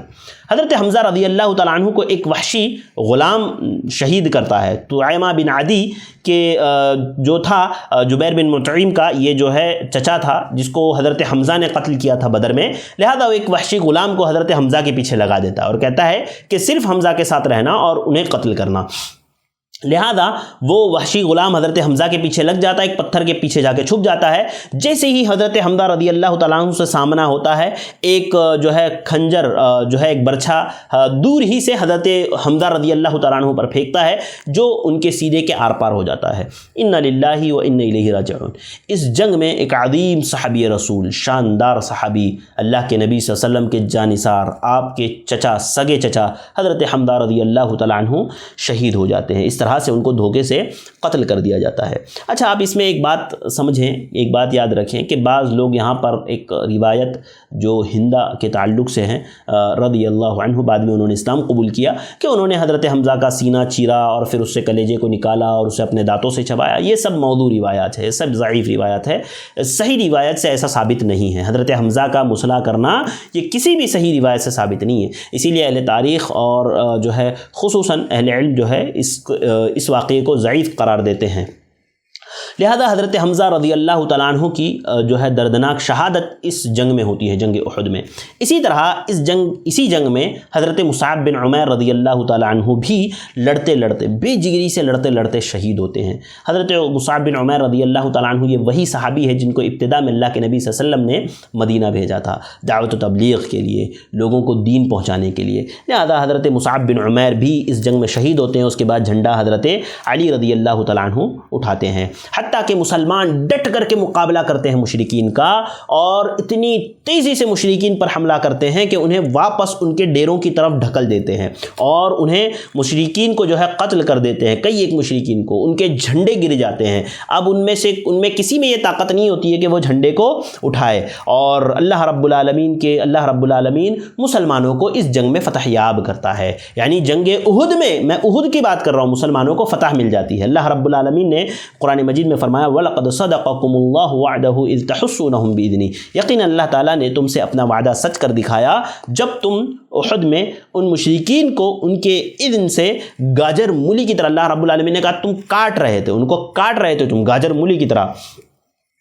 جو ہے اللہ رب العالمین نے کہا۔ یہ جو ہے سورہ آل عمران آیت نمبر 152، اور اسی روایت میں جو جس طرح سے مسلمانوں کو فتح حاصل ہوئی، صحیح بخاری میں یہ روایت موجود ہے، حدیث نمبر 4041۔ لیکن جہاں مسلمانوں کو فتح ملی تھی، وہی فتح مسلمانوں کو ایک بہت بڑے نقصان کا ذریعہ بن جاتی ہے، اور مسلمانوں کی صرف ایک غلطی پوری جنگ کو الٹ کر کے رکھ دیتی ہے۔ وہ کیا غلطی؟ وہ جو 50 صحابہ کرام جن کو اللہ کے نبی صلی اللہ علیہ وسلم نے جو ہے احد کی ایک پہاڑی پر منعقد کیا تھا اور کہا تھا کہ اگر پرندے ہمارے جو ہے جسم کو نوچیں تب بھی میری اجازت کے بغیر نہیں ہلنا، وہ صحابہ کرام اپنی جگہ کو چھوڑ دیتے ہیں، اللہ کے نبی کی نافرمانی کر دیتے ہیں۔ جب مسلمانوں کو فتح مل گئی اور مسلمان جو ہے مال غنیمت لپیٹنے میں لگ گئے، مال غنیمت اٹھانے میں لگ گئے، تو پہاڑی پر کھڑے صحابہ کرام ان کو یہ لگا کہ چلو اب جنگ تو ختم ہو گئی، مسلمان جیت گئے، فتح حاصل ہو گئی، چلو جلدی سے ہم بھی جو ہے مال غنیمت لوٹیں گے۔ حضرت عبداللہ بن جبیر نے انہیں بہت روکا، ابن جبیر نے انہیں بہت روکا، کوشش کی، کہا کہ دیکھو پیارے نبی صلی اللہ علیہ وسلم کی بات کو یاد کرو، اللہ کے نبی نے منع کیا تھا نہیں اترنا، لیکن وہ لوگ نہیں مانتے ہیں۔ حضرت عبداللہ بن جبیر اوپر ہی ہوتے ہیں اور یہ لوگ نیچے اتر جاتے ہیں۔ جیسے ہی پہاڑی پر سے صحابہ کرام نیچے اترتے ہیں، پہاڑی کے پیچھے خالد بن ولید اپنے لشکر کو لے کر کے تیار ہوتے ہیں، اور مسلمان چونکہ وہ ابھی مسلمان نہیں ہوئے ہیں لہذا وہ یہاں سے اپنا لشکر پہاڑی کے پیچھے سے لے کر کے آ جاتے ہیں۔ جیسے ہی خالد بن ولید کا لشکر آتا ہے، وہ جو مشرکین بھاگ رہے تھے منہ پھیر کر کے، وہ پلٹ کر کے دیکھتے ہیں خالد بن ولید کے لشکر کو، اور وہ وہاں سے حملہ کر دیتے ہیں، خالد بن ولید یہاں سے حملہ کر دیتے ہیں، اور جو گھماسان کی جنگ ہوتی ہے اور جو ہے ایسی خون ریز معرکہ ہوتا ہے کہ مسلمان جو ہے ہل جاتے ہیں اور بہت بڑا مسلمانوں کا نقصان ہوتا ہے۔ وہ فتح کی جنگ جو فتح ہو چکی تھی، مسلمان کامیاب ہو چکے تھے، جنگ جیت چکے تھے، اس کا پورا رخ ہی پلٹ جاتا ہے۔ حتیٰ کہ آپ کو پتہ ہے اس طرح ماحول ہو گیا نا کہ مسلمان اور جو ہے مشرکین ایک دوسرے میں ضم ہو گئے، یہاں تک کہ بعض مسلمانوں کو قتل کر دیا غلطی سے۔ انہی قتل ہونے والوں میں حضرت حذیفہ کے والد یمان بھی تھے۔ حضرت حذیفہ کے والد یمان یہ جو ہے خواتین اور بچوں کے ساتھ ایک جگہ ڈیرا ڈالے ہوئے تھے۔ جب انہیں پتہ چلتا ہے کہ مسلمانوں اور مشرکین کے درمیان میں اس طرح سے خون ریز جنگ ہو رہی ہے، لہذا وہ اپنے آپ کو نہیں روک پاتے ہیں اور وہ وہاں سے یمان آ جاتے ہیں، اور یہاں پر مسلمان سمجھ نہیں پاتے ہیں اور حضرت حذیفہ کے والد یمان کو قتل کر دیتے ہیں۔ حضرت حذیفہ چیختے ہیں رک جاؤ یہ میرے والد ہے، لیکن پتہ نہیں کسی کو بھی، کوئی نہیں جانتا کسی کو، لہذا حضرت حذیفہ بن یمان رضی اللہ تعالیٰ عنہ کے والد یمان غلطی سے قتل ہو جاتے ہیں۔ جیسے ہی حضرت حذیفہ دیکھتے ہیں کہ ان کے والد قتل ہو گئے ہیں غلطی سے، کہتے ہیں اللہ رب العالمین صحابہ کرام کو جن کے ہاتھ سے شہید ہوتے ہیں حضرت حذیفہ کے والد یمان، کہتے ہیں اللہ تعالیٰ تمہیں معاف کرے۔ اور سوچیں آپ، ایک بیٹے کے سامنے اس کے والد شہید ہوتے ہیں، کس کے ہاتھوں؟ انہی کے بھائیوں کے ہاتھوں۔ وہ بھی دیکھیے، اس کو کہتے ہیں حسن ظن۔ انشاءاللہ آگے میں بات کروں گا کہ حسن ظن انسان کو رکھنا چاہیے۔ لہذا حضرت حذیفہ کے والد یمان یہاں پر شہید ہو جاتے ہیں۔ اس کے بعد حضرت حذیفہ کو اللہ کے نبی صلی اللہ علیہ وسلم دیت دینے کی کوشش کرتے ہیں، جو اس زمانے میں ایک جو ہے غلطی سے قتل خطا کی جو دیت تھی وہ اللہ کے نبی صلی اللہ علیہ وسلم نے حضرت حذیفہ بن یمان کو اس کے بدلے میں دینے کی کوشش کی، لیکن حضرت حذیفہ بن یمان وہ نہیں قبول کرتے ہیں۔ یہ صحیح بخاری کی حدیث ہے، حدیث نمبر 4056۔ لہذا یہاں پر مسلمان جو ہے آپس میں بڑی مصیبت میں مسلمان مبتلا ہو جاتے ہیں اور بڑی تکلیف میں اور بڑی پریشانی میں آ جاتے ہیں۔ اس میں ایک اور مصیبت آ جاتی ہے، وہ کیا کہ اللہ کے نبی صلی اللہ علیہ وسلم لوگوں کی نظروں سے غائب ہو جاتے ہیں، صحابہ کرام کی نظروں سے غائب ہو جاتے ہیں، کسی کو اللہ کے نبی نظر نہیں آتے۔ صحابہ کرام میں ایک جو ہے افواہ پھیل جاتی ہے، نعوذ باللہ پیارے نبی صلی اللہ علیہ وسلم شہید ہو گئے، اللہ کے نبی شہید ہو گئے، اس بات کی افواہ جو ہے صحابہ کرام میں پھیل جاتی ہے اور یہ مشہور ہو جاتا ہے کہ نعوذ باللہ اللہ کے نبی صلی اللہ علیہ وسلم جو ہے شہید ہو گئے ہیں۔ اب جو ہی یہ بات مسلمانوں میں پھیل جاتی ہے، صحابہ کرام پریشان ہو جاتے ہیں، صحابہ کرام تتر بتر ہونے شروع ہو جاتے ہیں۔ اچھا، اسی جنگ کے دوران حضرت انس بن نضر رضی اللہ تعالیٰ عنہ کا کارنامہ یاد رکھیے آپ، یہ بہت انہوں نے ایسی شاندار کارنامے انجام دیا تھا جنگ احد میں کہ آپ کو میں کیا بتاؤں۔ یہ جنگ بدر میں اصل میں یہ شریک نہیں ہو پائے تھے، تو انہوں نے ارادہ کیا تھا کہ جنگ بدر میں جو میں شریک نہیں ہو پایا تو اس کی تلافی میں جنگ احد سے کروں گا، اور وہاں پر اللہ کے نبی صلی اللہ علیہ وسلم کی جو ہے نعوذ باللہ شہادت کی خبر پھیلی، اور یہاں پر حضرت انس بن نضر رضی اللہ تعالیٰ عنہ، حضرت سعد بن معاذ کہتے ہیں کہ میں نے نضر کو دیکھا، انس بن نضر کو، کہ وہ اپنی تلوار لے کر کے مشرکین میں گھس گئے اور اللہ رب العالمین سے کہہ رہے کہ اللہ تعالیٰ میں تجھ سے اپنی پچھلی غلطی پر معافی چاہتا ہوں، اور بڑی تیزی سے گھس گئے اندر۔ حضرت سعد بن معاذ کہتے ہیں کہ میں ان کے پیچھے ان جیسا کارنامہ کرنے کی کوشش کر رہا تھا لیکن میں نہیں کر پایا جیسے حضرت انس بن نضر نے کیا، اور کہتے ہیں کہ جب انہوں نے جو جنگ لڑی، جنگ کے بعد جب ان کو دیکھا گیا تو ان کے جسم پر تلوار اور تیر اور بھالے کے 80 سے زائد زخم تھے، 80 سے زائد زخم، اور سارے کے سارے سامنے کی طرف تھے، پیچھے کی طرف کوئی زخم نہیں تھا۔ اللہ تعالیٰ نے ایسے ہی لوگوں کے تعلق سے فرمایا من المؤمنین رجال صدقوا ما عاهدوا اللہ علیہ فمنهم من قضى نحبه ومنهم من ينتظر وما بدلوا تبدیلا۔ اللہ رب العالمین نے فرمایا کہ ایمان والوں میں سے کچھ لوگ ایسے ہیں جنہوں نے اللہ سے کیا ہوا وعدہ سچ کر دکھایا، اللہ سے کیا ہوا وعدہ ان لوگوں نے پورا کر دکھایا، اور ان میں سے کچھ اپنی مراد کو پا گئے، یعنی وہ شہید ہو گئے، اور فرمایا کچھ اس کے انتظار میں ہے، شہادت کے کچھ انتظار میں ہے۔ مرد مومن ہمیشہ اس بات کے انتظار میں ہوتا ہے کہ اللہ تعالیٰ جب بھی تو مجھے موت دے، شہادت کی موت دے۔ لہذا سورہ، یہ آیت جو میں نے آپ کے سامنے پڑھی سورۃ الاحزاب کی آیت ہے، آیت نمبر 23، اور جو ہے یہ روایت صحیح بخاری کی حدیث نمبر 2805، اسی طرح صحیح مسلم میں بھی ہے 1903۔ لہذا حضرت انس بن نضر رضی اللہ تعالیٰ عنہ یہ شہید ہو جاتے ہیں۔ اب اللہ کے نبی صلی اللہ علیہ وسلم کی یہاں پر وفات کی خبر، نعوذ باللہ شہادت کی خبر پھیل گئی، اور یہ خبر کیوں پھیلی؟ علامہ جوزی رحمہ اللہ بیان فرماتے ہیں کہ چونکہ اللہ کے نبی صلی اللہ علیہ وسلم نظر نہیں آئے کسی کو، تو اللہ کے نبی کی شہادت کی خبر پھیل گئی، یہ افواہ پھیل گئی، اور صحابہ کرام بھاگنے لگے، اسی وجہ سے، صرف اس وجہ سے بھاگے کہ اللہ کے نبی کی شہادت کی خبر پھیل گئی۔ اب اللہ اس افراتفری کے ماحول میں ایک صحابی رسول کو پیارے نبی نظر آ جاتے ہیں، وہ ہے کعب بن مالک۔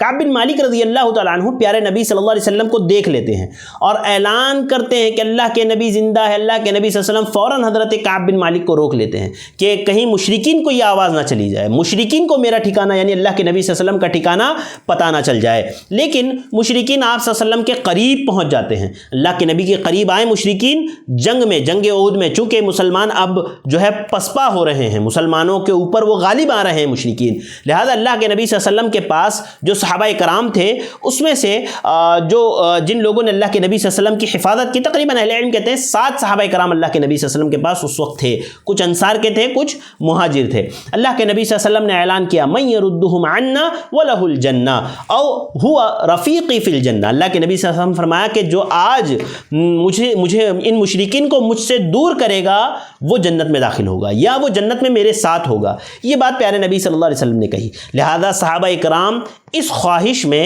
ایک کے بعد دیگریں اللہ کے نبی صلی اللہ علیہ وسلم کی حفاظت میں شہید ہوتے گئے، حتیٰ کہ جو ہے اللہ کے نبی صلی اللہ علیہ وسلم کا دفاع کرتے ہوئے حضرت طلحہ بن عبید اللہ رضی اللہ تعالیٰ عنہ، جن کا ہاتھ ایک شل ہو جاتا ہے، ان کا ہاتھ اللہ کے نبی صلی اللہ علیہ وسلم کی طرف آنے والے تیر اور تلوار کو روکتے روکتے ان کا ایک ہاتھ مکمل ضائع ہو جاتا ہے۔ اسی طرح سے حضرت سعد بن وقاص رضی اللہ تعالیٰ عنہ، یہ بھی ان صحابہ کرام میں سے تھے جو پیارے نبی صلی اللہ علیہ وسلم کی حفاظت کر رہے تھے، جو اللہ کے نبی صلی اللہ علیہ وسلم کو دشمنوں سے بچا رہے تھے، مشرکین جو اللہ کے نبی کی طرف بڑھ رہے ہیں ان کو اللہ کے نبی سے دور کر رہے تھے۔ اللہ کے نبی صلی اللہ علیہ وسلم حضرت اپنے ہاتھوں سے حضرت سعد بن ابی وقاص رضی اللہ تعالیٰ عنہ کو تیر دے رہے تھے اور کہہ رہے تھے یا سعد ارمی فداک ابی و امی، اے سعد یہ تیر پھینکو تم پر میرے ماں باپ قربان۔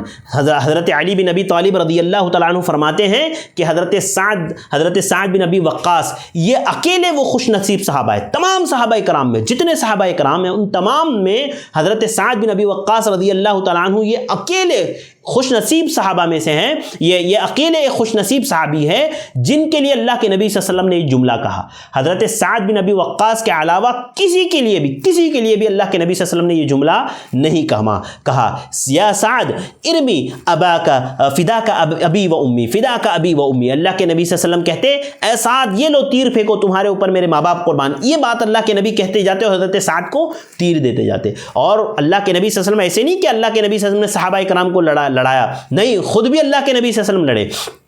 آپ صلی اللہ علیہ وسلم نے کئی تیر چلائے جنگ احد کے موقع پر، لہذا اللہ کے نبی صلی اللہ علیہ وسلم کی حفاظت میں یہ صحابہ کرام تھے۔ یہ روایت صحیح بخاری کی ہے، حدیث نمبر 4059، اسی طرح سے 4057، اور بہت سارے تیر خود پیارے نبی صلی اللہ علیہ وسلم نے بھی جو ہے اپنے ہاتھ مبارک سے چلائے تھے۔ اسی طرح یہ جو اللہ کے نبی صلی اللہ علیہ وسلم نے جو تیر چلائی نا، اہل علم لکھتے ہیں کہ اتنی تیر اللہ کے نبی نے چلائی کہ آپ کی کمان ٹوٹ گئی، اور وہ کمان جو آپ صلی اللہ علیہ وسلم کے ہاتھ سے ٹوٹی وہ جو ہے حضرت نعمان نے اللہ کے نبی صلی اللہ علیہ وسلم سے بطور ہدیہ، قتادہ بن نعمان نے بطور ہدیہ اللہ کے نبی صلی اللہ علیہ وسلم سے وہ ٹوٹی ہوئی کمان جو ہے تبرک لے لیا تھا۔ اور یہ وہی جنگ ہے جس میں اللہ کے نبی صلی اللہ علیہ وسلم زخمی ہوئے تھے. آپ کو پتہ ہے اتنے حالات خراب تھے نا جنگ احد میں، اتنے حالات خراب تھے کہ وہ خواتین جو ہے یعنی جو لوگ زخمی ہیں ان کے علاج کے لیے، ان کو جو ہے ان کے خون وغیرہ پہنچنے کے لیے جو خواتین آئی ہوئی تھی وہ بھی جنگ میں کود گئی تھی. حضرت ام عمارہ نصیبہ بن کعب مازینیہ بھی جو ہے اس جنگ میں داخل ہوئی اور اللہ کے نبی صلی اللہ علیہ وسلم کا دفاع کرنے لگی، یہاں تک کہ ایک ملعون نے آپ کو خنجر سے گہرا زخم لگا دیا وہ صحابیہ کو، اور جو ہے وہ صحابیہ زخمی ہو گئی. یہ وہی جنگ ہے جس میں پیارے نبی صلی اللہ علیہ وسلم کو زخمی کیا گیا، یعنی مشرکین اللہ کے نبی کے اتنے قریب آ گئے کہ آپ زخمی ہو گئے. سوچیں آپ، پیارے نبی صلی اللہ علیہ وسلم کو زخم لگا، آپ کا چہرہ مبارک زخمی ہو گیا، آپ خون سے تربتر ہو گئے. اللہ کے نبی صلی اللہ علیہ وسلم جو ہے خون پوچھتے جاتے اور آپ یہ کہتے جاتے کیف یفلح قوم شج نبیہم، کہ یہ قوم کیسے کامیاب ہو سکتی ہے جو اپنے نبی کو زخمی کر دے، جو اپنے نبی کو زخمی کر دے، یہ قوم کیسے کامیاب ہو سکتی ہے. اللہ رب العالمین نے یہ آیت نازل فرمائی لیس لک من الامر شیء او یتوب علیہم او یعذبہم فانہم ظالمون. اے نبی آپ کا اس معاملے میں کوئی اختیار نہیں. اللہ رب العالمین چاہے تو ان کی توبہ قبول کریں اور چاہے تو اللہ رب العالمین انہیں عذاب دے، کیونکہ یہ ظالم ہے. پیارے نبی صلی اللہ علیہ وسلم جو ہے اپنی یہ امید دکھاتے ہیں، اور سوچئے اتنی زخمی ہونے کے باوجود بھی اللہ کے نبی صلی اللہ علیہ وسلم اپنی قوم کے لیے دعا کر رہے ہیں، کہتے ہیں رب اغفر لی قومی فانہم لا یعلمون، اے میرے رب تو میری قوم کو معاف فرما، تو میری قوم کو معاف فرما، یہ مجھے نہیں جانتے. آپ سوچیں اللہ کے نبی صلی اللہ علیہ وسلم کی رحمت کا اندازہ لگائیں، آپ کی شفقت کا اندازہ لگائیں، آپ کی مہربانی کا اندازہ لگائیں کہ وہ قوم جو آپ کو قتل کرنے کے در پہ ہیں، آپ کو زخمی کر چکے، پورا خون آلود کر چکے، ایسی قوم کے لیے آپ دعا کر رہے ہیں رب اغفر لی قومی فانہم لا یعلمون، کہ اللہ رب العالمین تو میری قوم کو معاف فرما، یہ مجھے نہیں جانتے. آیت سورہ علی عمران کی ہے، آیت نمبر 128، اور حدیث جو ہے صحیح مسلم کی ہے 1791.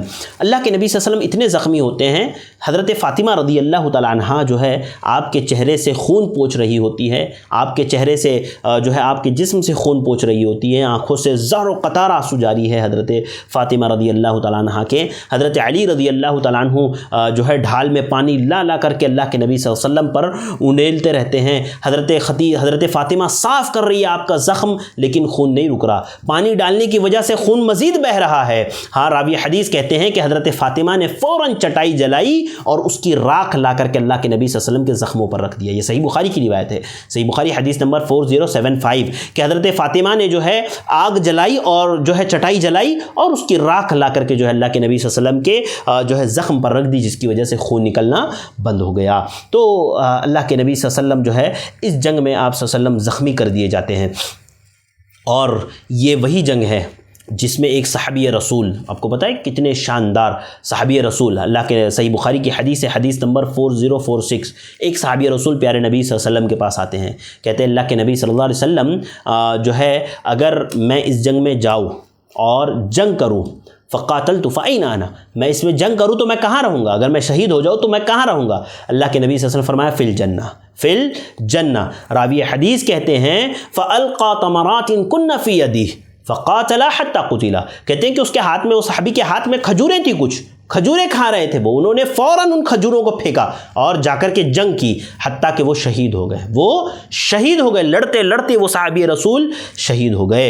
ہاں اس طرح کے جذبے سے اس جنگ میں صحابہ اکرام نے لڑائی کی اور جنگ کی اور اللہ کے نبی صلی اللہ علیہ وسلم کی حفاظت کی.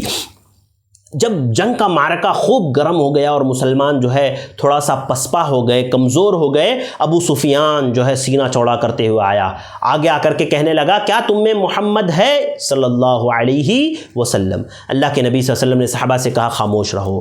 پھر اعلان کرنے لگا کہ کیا تم میں ابو بکر زندہ ہے، صحابہ اکرام خاموش رہے. پھر کہنے لگا کہ کیا تم میں جو ہے عمر زندہ ہے، اللہ کے نبی صلی اللہ علیہ وسلم خاموش کرنے لگے. کہا کہ نہیں، تم میں سے وہ لوگ زندہ نہیں ہیں، ہاں ہم نے بدر کا بدلہ لے لیا، تم سارے قتل کیے جا چکے. ابو سفیان زور زور سے چیخ کر کے کہنے لگا. حضرت عمر سے صبر نہیں ہوا. حضرت عمر نے جو ہے اپنے صبر کو، جب ان کے صبر کا جو ہے پیمانہ لبریز ہو گیا، حضرت عمر نے چیخا، چلا کر کے کہا کہ اے ابو سفیان تم جھوٹ کہتے ہو، تم جھوٹ کہتے ہو ہم جو ہے اللہ کے نبی صلی اللہ علیہ وسلم جو ہے زندہ ہے. اور پھر جو ہے اس نے کہا لنا عزا ولا عزا لکم, یعنی ابو سفیان نے کہا کہ ہمارے لیے تو عزا خدا تھا جو ان کا جو بت تھا عزا, ابو سفیان نے کہا لنا عزا ولا عزا لکم, کہ ہمارے لیے تو عزا ہے تمہارے لیے کوئی عزا نہیں ہے. تو اللہ کے نبی صلی اللہ علیہ وسلم نے صحابہ کرام سے کہا تھا کہ تم اس کو جواب میں کہو اللہ مولانا ولا مولا لکم, کہ اللہ ہمارا مولا ہے, ہمارا مددگار ہے, ہمارا کارساز ہے, تمہارا کوئی مولا نہیں. اسی طرح سے اس نے حبول کے تعلق سے کچھ باتیں کہی تو اللہ کے نبی صلی اللہ علیہ وسلم نے مسلمانوں سے کہا کہ قولو اللہ اعلی و اجل, کہ اللہ رب العالمین تم ان سب سے بلند اور اللہ رب العالمین برتر ہے. لہذا یہ جو ہے مکالمہ دونوں کے درمیان میں ہوتا ہے. اور جو ہے یہ روایت جو میں نے ابھی آپ کے سامنے پڑھی یہ صحیح بخاری کی حدیث ہے, حدیث نمبر 4043. اب مسلمان چونکہ جو ہے تھوڑا سا پسپا ہو گئے تھے, کمزور ہو گئے تھے, اور جو ہے مسلمان پیچھے ہٹ گئے تھے, تو مشرکین نے یہ سوچا کہ چلو مسلمان کی ہمتیں اب ٹوٹ گئی, اب ہمیں واپس ہو جانا چاہیے. لہذا مشرکین اپنے لشکر سمیت واپس چلے گئے. دیکھیے یہاں پر ایک بات سمجھیے, مسلمانوں کو شکست بدر میں نہیں ہوئی. شکست اس لیے نہیں ہوئی نا کہ مسلمان خود واپس نہیں بھاگے, پیچھے نہیں ہٹے, مسلمان جو ہے میدان جنگ کو چھوڑ کر کے نہیں بھاگے. یہ مشرکین جو ہے اللہ کے نبی صلی اللہ علیہ وسلم اور صحابہ کرام پر تھوڑا سا حملہ کر کے اتنے خوش ہو گئے کہ خوشی کے مارے سمجھا کہ بس اب سب ختم ہو گیا, اب ہمیں واپس لوٹ جانا چاہیے. لہذا وہ لوگ واپس لوٹ گئے. اللہ کے نبی صلی اللہ علیہ وسلم نے حضرت علی کو ان کے پیچھے بھیجا, کہا کہ جاؤ دیکھو اگر وہ لوگ اونٹوں پر سوار ہوتے ہیں, گھوڑوں کو اپنے ساتھ لے جاتے ہیں, تو سمجھو وہ مکہ کی طرف جا رہے ہیں, لیکن اگر وہ گھوڑوں پر سوار ہوتے ہیں اور اونٹوں کو ساتھ لے جاتے ہیں تو سمجھو وہ مدینہ کی طرف, یعنی اونٹ پر سوار ہو تو مکہ کی طرف, گھوڑے پر سوار ہو تو مدینہ کی طرف. اور اگر وہ مدینہ کی طرف جائیں گے تو میں یہاں سے واپس مدینہ جاؤں گا, ان سے جنگ کروں گا, ان سے دوبارہ جنگ کروں گا. اللہ کے نبی صلی اللہ علیہ وسلم نے کہا. حضرت علی نے جا کر کے جب ان لوگوں کو دیکھا تو وہ اونٹوں پر سوار تھے اور گھوڑوں کو ساتھ لے جا رہے تھے, یعنی وہ لوگ مکہ کی طرف واپس جا رہے تھے. یہ روایت جو ہے ابن اسحاق نے السیرہ النبویہ میں, ابن ہشام نے السیرہ النبویہ میں ذکر کیا ہے, حدیث جلد 3 صفحہ 136-137.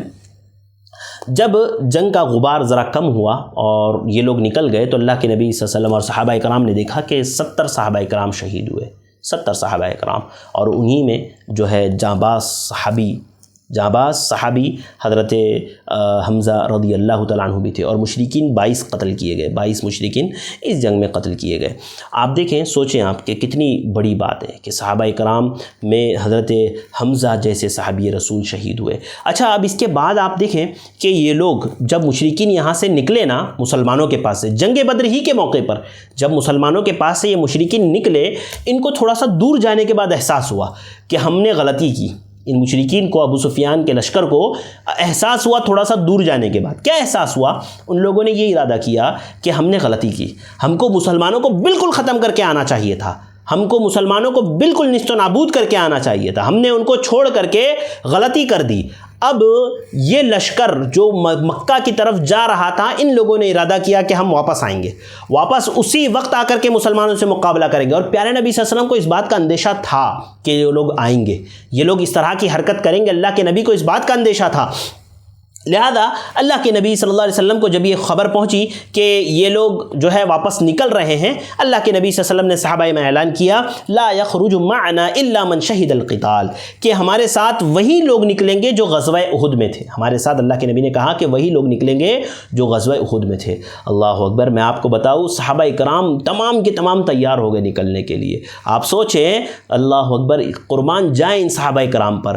آپ دیکھیں جنگ کے بعد دوسری جنگ کی بات تھی, صحابہ کرام زخموں سے چور, کسی کے زخم سے خون بہ رہا ہے, کسی کا ہاتھ کٹ گیا, کوئی کسی اور تکلیف میں مبتلا ہے, کوئی بالکل شدید زخمی ہے, اس کے باوجود صحابہ کرام کھڑے ہوئے اللہ کے نبی صلی اللہ علیہ وسلم کے ساتھ جانے کے لیے.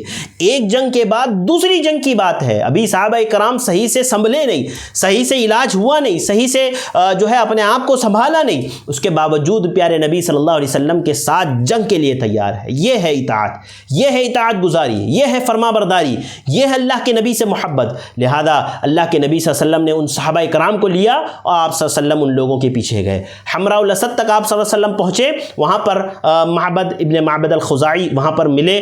اللہ کے نبی صلی اللہ علیہ وسلم نے ان کو قاصد بنا کر کے بھیجا ابو سفیان کے لشکر میں، مشرکین کے لشکر میں، کہ جاؤ اور ان کی ہمت کو پست کرو۔ وہ مسلمان ہو چکے تھے اور ان لوگوں کو پتہ نہیں تھا، مشرکین کو پتہ نہیں تھا کہ وہ مسلمان ہو گئے ہیں، اور اللہ کے نبی صلی اللہ علیہ وسلم نے کہا کہ جا کر کے ان کی ہمتوں کو پست کرو۔ لہذا وہ واپس گئے ان لوگوں کے لشکر میں، مشرکین کے، اور مشرکین کے لشکر میں جا کر کے ان سے ملا اور ان لوگوں سے کہا، ابو سفیان سے کہا کہ دیکھو تم کہاں جا رہے ہو؟ کہا ہم مسلمانوں کو کچلنے جا رہے ہیں، ختم کرنے جا رہے ہیں۔ کہا کہ تم کیا ختم کرنے جاؤ گے؟ وہ تمہارا پیچھا کر رہے ہیں، میں نے دیکھا کہ محمد اور ان کے ساتھی حمراء الاسد تک پہنچ گئے ہیں تمہارا پیچھا کرتے ہوئے۔ لہذا وہ لوگ ڈر گئے، وہ لوگ خوف میں مبتلا ہو گئے اور وہ واپس چلے گئے۔ لہذا اس طرح سے یہ جنگ احد مکمل ہوتی ہے اور جنگ احد کا خاتمہ ہوتا ہے۔ اب اس جنگ کے اختتام پر بہت سارا نقصان مسلمانوں کا ہوتا ہے، 70 صحابہ کرام شہید ہوتے ہیں، جس میں حضرت حمزہ رضی اللہ تعالیٰ عنہ شہید ہوتے ہیں، اور جیسے کہ میں نے آپ کو بتایا ان کے تعلق سے جتنے بھی واقعات ہیں وہ سب ضعیف ہے کہ ان کا کلیجہ چبایا گیا وغیرہ وغیرہ۔ اب اسی جنگ میں ایک صحابی رسول حضرت حنظلہ رضی اللہ تعالیٰ عنہ، اللہ کے نبی صلی اللہ علیہ وسلم دیکھتے ہیں حضرت حنظلہ رضی اللہ تعالیٰ عنہ کو فرشتے غسل دے رہے ہیں۔ جنگ احد میں حضرت حنظلہ شہید ہوتے ہیں اور ان کو فرشتے غسل دے رہے ہوتے ہیں۔ اللہ کے نبی صلی اللہ علیہ وسلم نے فرمایا کہ یہ دیکھو تمہارے ساتھی کو فرشتے غسل دے رہے ہیں۔ یہ وہ صحابی ہے جن کی اسی دن شادی ہوئی، ابھی بیوی سے تعلقات قائم ہی کیے تھے اور غسل کرنے ہی والے تھے کہ جنگ کا اعلان ہو جاتا ہے، بغیر غسل کیے کہ جنگ میں جا کر کے شامل ہو جاتے ہیں۔ آپ دیکھیں صحابہ کرام کی اطاعت کا جذبہ دیکھیں، ان کا جوش اور ولولہ دیکھیں اللہ کے دین کی خاطر، کہ غسل بھی نہیں کیا، غسل بھی نہیں لیا، لہذا وہ جا کر کے اللہ کے نبی صلی اللہ علیہ وسلم کے ساتھ جنگ احد کے لشکر میں شامل ہو جاتے ہیں۔ اسی وقت سے ان کا لقب غسیل الملائکہ پڑ گیا۔ یہ روایت سلسلۃ الاحادیث صحیحہ کی ہے، علامہ البانی نے اس روایت کو صحیح قرار دیا ہے، جلد 4 صفحہ 36 حدیث نمبر۔ لہذا اس میں جو ہے حضرت جو ہے حنظلہ رضی اللہ تعالیٰ عنہ شہید ہوتے ہیں اور ان کو فرشتے غسل دیتے ہیں۔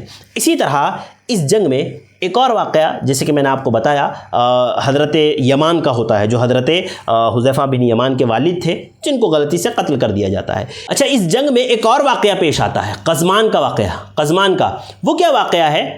دیکھیے آپ اتنا یاد رکھیے نا کہ جنگ احد میں بعض لوگ نا صرف اور صرف اللہ کی خاطر شامل نہیں ہوئے تھے، کچھ اور مقاصد لے کر کے بھی لوگ شامل ہوئے تھے۔ صحابی رسول نے، صحابہ کرام نے ایک شخص کو جنگ احد میں لڑائی کرتے ہوئے دیکھا، بالکل جہاد اور سخت جنگ کرتے ہوئے دیکھا، حتیٰ کہ جس نے تنہ تنہا 7 سے 8 مشرکین کو قتل کر دیا۔ صحابہ کرام نے اس کی جرأت مندی اور اس کی بہادری کی تعریف کرتے ہوئے کہا کہ دیکھو یہ جنتی شخص ہے۔ اللہ کے نبی نے فرمایا اللہ انہ لمن اہل النار، کہ یہ شخص جہنمی ہے۔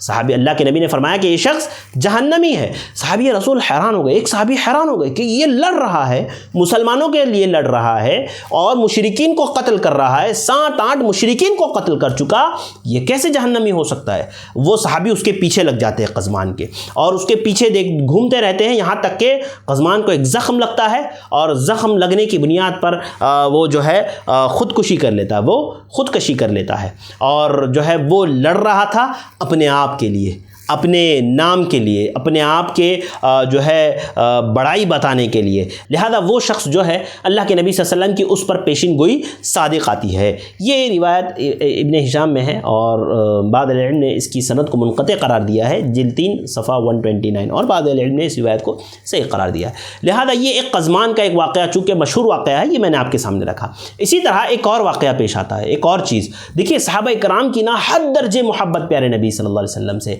اور میری مائیں بہنیں آپ دیکھیں صحابیات کو، آپ دیکھیں کتنی محبت پیارے نبی صلی اللہ علیہ وسلم سے کرتی تھی ہماری صحابیات۔ ہاں قربان جائیں ان صحابیات پر۔ ایک صحابی رسول اللہ کے نبی صلی اللہ علیہ وسلم جب صحابہ کرام جنگ احد سے واپس آ رہے ہیں، بنو دینار کی ایک خاتون راستے میں صحابہ کرام کا انتظار کر رہی ہے۔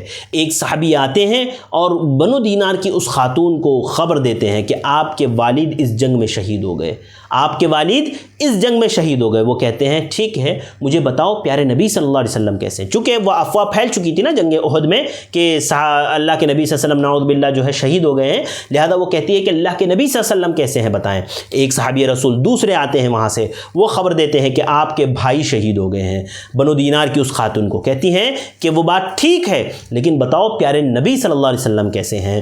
تیسرا شخص آتا ہے، خبر دیتا ہے کہ آپ کے شوہر وفات پا گئے ہیں، وہ ایک چیخ اپنی زبان سے ادا کرتی ہے اور کہتی ہے کہ بتاؤ پیارے نبی صلی اللہ علیہ وسلم کہتے ہیں۔ صحابہ کرام کہتے ہیں کہ پیارے نبی صلی اللہ علیہ وسلم ٹھیک ہے، کہتی ہیں مجھے پیارے نبی صلی اللہ علیہ وسلم کے پاس لے جاؤ۔ انہیں اللہ کے نبی صلی اللہ علیہ وسلم کے پاس لے جایا جاتا ہے اور پھر وہ صحابیہ نے وہ تاریخی جملہ کہا تھا، کل مصیبت بعدک جلل یا رسول اللہ، اے اللہ کے نبی آپ کے بعد ساری مصیبتیں ہیچ ہے، ساری مصیبتیں بے معنی ہے، کوئی بھی مصیبت کا کوئی معنی نہیں آپ کے بعد، آپ صحیح سالم بس ہے۔ اللہ اکبر۔ آپ دیکھیں ہاں، اللہ کے نبی کو انہوں نے اپنے اوپر، اپنے ماں باپ کے اوپر، اپنے بھائی بہنوں کے اوپر، اپنے جو ہے حتیٰ کہ اپنے شوہر کے اوپر ان لوگوں نے ترجیح دی۔ پیارے نبی سے اتنی محبت کرتے، اتنی دنیا میں سب سے زیادہ محبت وہ پیارے نبی صلی اللہ علیہ وسلم سے کرتے، لہذا اللہ کے نبی صلی اللہ علیہ وسلم کو دیکھنے کے بعد کہتی ہے کل مصیبت بعدک جلل یا رسول اللہ، ہر مصیبت آپ کے بعد بے معنی ہے اللہ کے نبی صلی اللہ علیہ وسلم، آپ صحیح سالم ہیں بس۔ یہ صحابیات کا، صحابہ کرام کا پیارے نبی صلی اللہ علیہ وسلم کے لیے پیار تھا، لہذا یہ روایت البدایہ والنہایہ کی ہے، اس کی سند حسن ہے، جلد 4 صفحہ نمبر 53۔ لہذا یہ صحابہ کرام جو ہے اس طرح کے واقعات جنگ احد میں ہوئے۔ اب معاملہ کچھ آئیے جنگ احد میں جو صحابہ کرام شہید ہوئے ان سے متعلق بھی دیکھ لیتے ہیں۔ چونکہ میرے بھائیوں اور بہنوں ہمارا وقت چونکہ کافی زیادہ ہو گیا ہے تو یہیں پر میں انشاءاللہ آج کے اس درس کو ہم لوگ روکتے ہیں اور جنگ احد میں شہید ہونے والے صحابہ کرام کا کیا معاملہ ہوا، ان کے ساتھ جو ہے کیا معاملہ کیا گیا اور کیسے کیسے حالات مسلمانوں پر پیش آئے، اور اس سے حاصل ہونے والے کچھ دروس اور عبر جنگ احد سے انشاءاللہ بہت سارے تو میں نے دوران دروس ہی آپ کے سامنے رکھ دیے، کچھ انشاءاللہ میں آپ کو اس کے بعد رکھوں گا اور پھر اس کے بعد انشاءاللہ ہم لوگ اگلی اور جنگوں کا تذکرہ انشاءاللہ ہم لوگ کریں گے۔ تو آج کے لیے بس اتنا ہی، یہیں پر انشاءاللہ آج کے درس کو ہم لوگ روکتے ہیں۔ اللہ تعالیٰ سے دعا کرتے ہیں اللہ تعالیٰ ہم تمام کو صحابہ کرام کی سیرت پڑھنے کا، پیارے نبی صلی اللہ علیہ وسلم کی سیرت پڑھنے کا، اس سے دروس و عبر اور نصیحتیں حاصل کرنے کے اللہ تعالیٰ توفیق عطا فرمائے، آمین۔ آپ یاد رکھیے آج کا جو ہمارا درس پہنچا تھا وہ جنگ احد کا اختتام تھا، جنگ احد میں ہونے والے واقعات سے متعلق تھا، یعنی جنگ احد ہم نے شروع کیا، اس کا سبب ہم نے آپ کو بیان کیا، اللہ کے نبی کے قتل کی سب سے پہلے سازش ہوئی اس کو ہم نے بیان کیا، پھر جنگ احد کا پورا معرکہ ہم نے تفصیل سے آپ کے سامنے رکھا، اس میں ہونے والے کچھ اہم ترین واقعات کا ذکر ہم نے آپ کے سامنے کیا۔ اب جنگ احد میں جو 70 صحابہ کرام شہید ہوئے تھے ان کے تعلق سے ان کے کفن دفن کا کیا معاملہ ہوا، کیسے ان کو دفن کیا گیا، اور صحابی رسول حضرت مصعب بن عمیر رضی اللہ تعالیٰ عنہ کے تعلق سے بہت اہم نقطے کی طرف انشاءاللہ میں اشارہ کروں گا۔ اس کے بعد پھر انشاءاللہ میں آپ کے سامنے جنگ احد سے حاصل ہونے والے دروس اور عبر رکھوں گا، اور پھر ایک غزوہ سریہ رجی کا انشاءاللہ ہم لوگ تذکرہ کریں گے اور اس کے تعلق سے میں آپ کو بتاؤں گا۔ تو آج کے لیے بس اتنا ہی، انشاءاللہ کل پھر ہم لوگ ملاقات کریں گے اور جو ہے کچھ باتیں ہم لوگ انشاءاللہ اللہ کے نبی صلی اللہ علیہ وسلم کی سیرت سے متعلق اور بھی باتیں ہم لوگ دیکھیں گے۔ آج کے لیے بس اتنا ہی، مجھے دیجیے اجازت، وآخر دعوانا الحمدللہ رب العالمین۔ السلام علیکم ورحمۃ اللہ وبرکاتہ۔